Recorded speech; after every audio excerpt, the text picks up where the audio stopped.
সকলোকে স্বাগতম জনাইছোঁ অটোমেটিক ৰাইডাৰ চেনেলটোলৈ। মাৰুতি চুজুকি ৱেগনাৰ গাড়ীখনৰ ৰিপেয়াৰিং কৰাৰ পিছত কেনেদৰে পেইণ্টিঙৰ প্ৰচেছ কৰা হয় গোটেইটো প্ৰচেছ আপোনাক দেখাবলৈ চেষ্টা কৰিম। আহক ভিডিঅ'টো আৰম্ভ কৰোঁ। প্ৰথমতে আপোনাৰ ডোৰখনত গ্ৰাইণ্ডিং মেচিনৰ সহায়ত গোটেই যিটো আগৰ কালাৰ লাগি থাকে কালাৰখিনি উঠোৱা হয়। কালাৰখিনি উঠোৱাৰ পিছত বাকী প্ৰচেছটো মই আপোনালোকক দেখাই আছোঁ। সম্পূৰ্ণকৈ ভিডিঅ'টো চাই থাকিব। যদি ভাল লাগে আপোনাৰ চেনেলটো ছাবস্ক্ৰাইব কৰি শ্বেয়াৰ কৰিব নাপাহৰিব, লগতে লাইক বাটনটো দবাই যাব।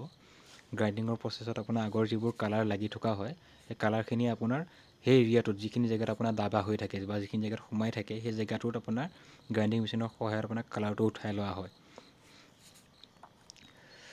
ফাইনেলি আপোনাৰ কালাৰটো উঠি যোৱাৰ পিছত যিটো ডেণ্টিং মেচিনৰ সহায়ত আপোনাৰ সেই যিটো শ্বেপটো জেগাডোখৰ সোমাই আছে ভিতৰলৈ সেই জেগাডোখৰ আপোনাৰ বাহিৰলৈ টানি পেলাই ওলোৱা হয়।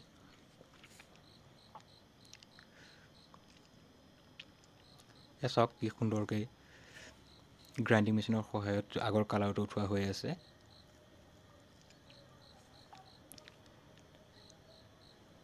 ইয়াৰ পিছত আপোনাৰ হৈ আছে ড্ৰাই চেণ্ডিং। ড্ৰাই চেণ্ডিং হৈছে এইটো আপোনাৰ যিখিনি জেগাত আপোনাৰ পুটিন লাগিব সেইখিনি জেগা আপোনাৰ ৰাফনেছ কৰিবৰ কাৰণে ড্ৰাই চেণ্ডিং মাৰি পেলাই যে পুটিনটো সেইখিনি জেগাৰ পৰা এৰাই নাহে সোনকালে, সেইকাৰণে ড্ৰাই চেণ্ডিঙৰ সহায়তে জেগাটো আপোনাৰ ৰাফনেছ কৰি লোৱা হৈ আছে। ৰাফনেছ কৰি লোৱাৰ পিছত এই জেগাটোত আপোনাৰ বডি ফিলাৰ লগাই পেলাই সেই জেগাটো যিখিনি আপোনাৰ গাঁত পৰি গৈছে মানে ডাঙৰ হোল হৈ গৈছে সেই জেগাটো আপোনাৰ বডি ফিলাৰ লগাই পেলাই আপোনাৰ গাঁতবোৰ মাৰিবৰ কাৰণে বডি ফিলাৰ লগোৱা হয়।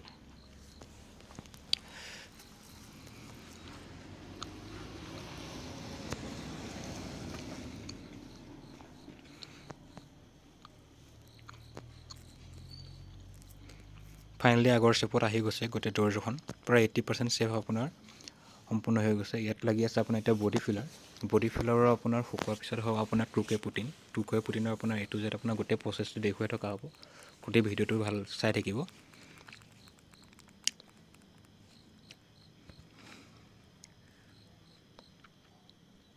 সম্পূৰ্ণভাৱে গোটেই বডি ফিলাৰ লগাই দিয়া হৈছে আগৰ জেগাখিনিত। যিখিনি জেগাত আপোনাৰ ডেণ্টিং পৰি গৈছিলে সেই জেগাখিনি বডি ফিলাৰ সম্পূৰ্ণভাৱে ভৰাই দিয়া হৈছে।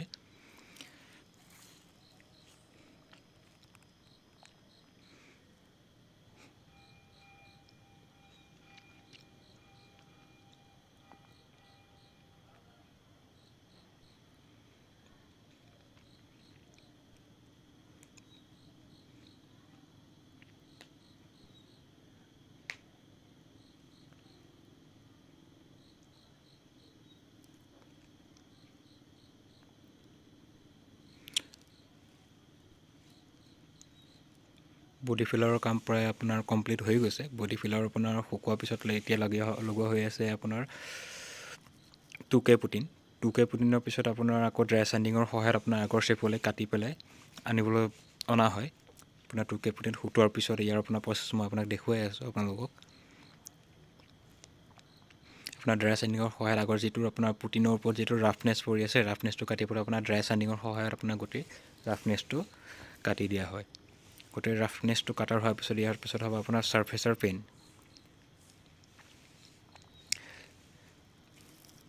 ড্ৰাই চেণ্ডিঙৰ সহায়ত গোটেই শ্বেপটো আপোনাৰ বনাই দিয়া হৈছে। যিটো আপোনাৰ ডোৰখনত আপোনাৰ অৰিজিনেল শ্বেপটো থাকিব লাগে সেই গোটেই অৰিজিনেল শ্বেপটো আপোনাৰ আহি যাব। ড্ৰাই চেণ্ডিঙৰ সহায়ত গোটেই শ্বেপটো ধুনীয়াকৈ স্মুথলি কাটি দিয়া হয়। যিটো স্মুথনেছ আপোনাৰ কালাৰত তেতিয়াহে সম্পূৰ্ণভাৱে উঠি আহিব।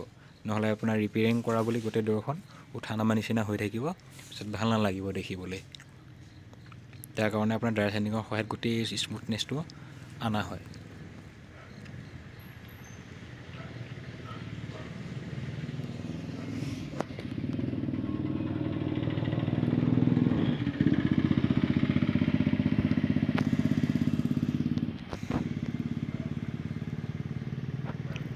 ইয়াৰ পিছত আপোনাৰ মাস্কিঙৰ সহায়ত আপোনাৰ গোটেই গাড়ীখন ঢাকি লোৱা হয়। যিটো আপোনাৰ আপোনাৰ ছাৰ্ফেচাৰ পেইণ্টটো যে আপোনাৰ বাকী বডিত কালাৰটো নালাগিবৰ কাৰণে যে আপোনাৰ মাস্কিং পেপাৰ দি সেইকাৰণে ঢাকি লোৱা হয়। যিটো পেপাৰ আপোনাৰ পেপাৰটো ইউজ কৰি পেলাই আপোনাৰ ছাইডৰ বাকী যিবিলাক কাম নহয় কৰিবলগীয়া নাই সেইবোৰ বস্তু আপোনাৰ ঢাকি লোৱা হয়।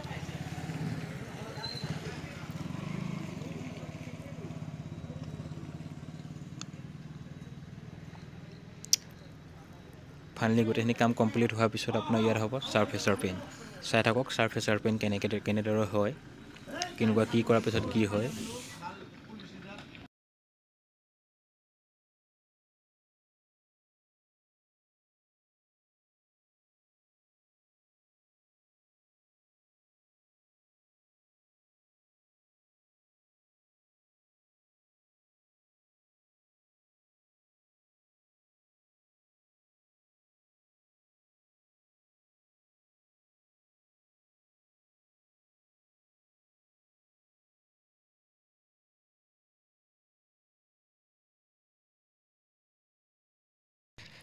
ছাৰফেচৰ পেইণ্ট সম্পূৰ্ণ হোৱাৰ পিছত তাৰপিছত হ'ব আপোনাৰ চেক পুট্টি আপোনাৰ কমপ্লিট হোৱাৰ পিছত ফাইনেলি তাৰপিছতহে আপোনাৰ গাড়ীখন গৈ পেলাই ফাইনেলি পেইণ্ট কৰিবৰ কাৰণে ৰেডি হয়গৈ।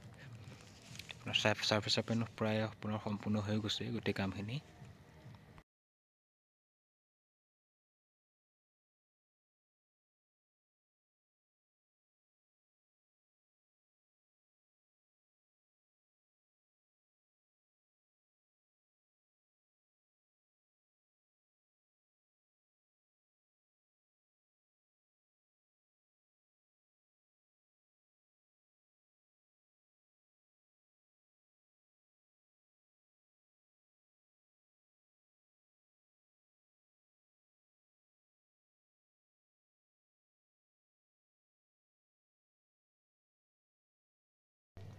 ছাৰফেচৰ পেইণ্টৰ কাম সম্পূৰ্ণ হৈ গ'ল। ছাৰফেচৰ পেইণ্ট সম্পূৰ্ণ হোৱাৰ পিছত হ'ব আপোনাৰ চেক পুট্টি, যিটো সৰু সৰু গেট হৈ থাকে, গেপবিলাক আপোনাৰ মৰিবৰ কাৰণে চেক পুট্টি লগা হয়। এয়া চাওক আপোনাৰ চেক পুট্টি লগাব নাই, গাড়ীখন শুকাবৰ কাৰণে দিয়া হৈছে ফাইনেলি। চেক পুট্টি কটাৰ পিছত আপোনাৰ গাড়ীখন যাব পেইণ্টিঙৰ কাৰণে। চেক পুট্টি কাটি আছে আপোনাৰ 320 পেপাৰ লৈ পেলাই আপোনাৰ পানীৰ সহায়ত চেক পুট্টিটো কটাৰ পিছতহে আপোনাৰ পেইণ্টিঙত যাব।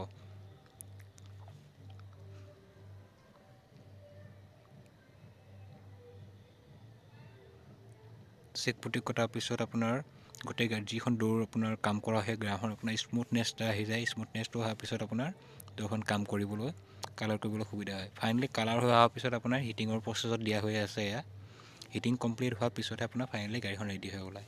ফাইনেলি আপোনাৰ গাড়ীখন ৰেডি হৈ আহি গ'ল। কালাৰ হোৱাৰ পিছত আপোনাৰ দৌৰখনৰ গ্লেজিংটো কিমান সুন্দৰকৈ ওলাই আছে আপোনালোকে নিশ্চয় ধৰিব পাৰিছে। আজি ভিডিঅ'টো ইমানতে সামৰিলোঁ।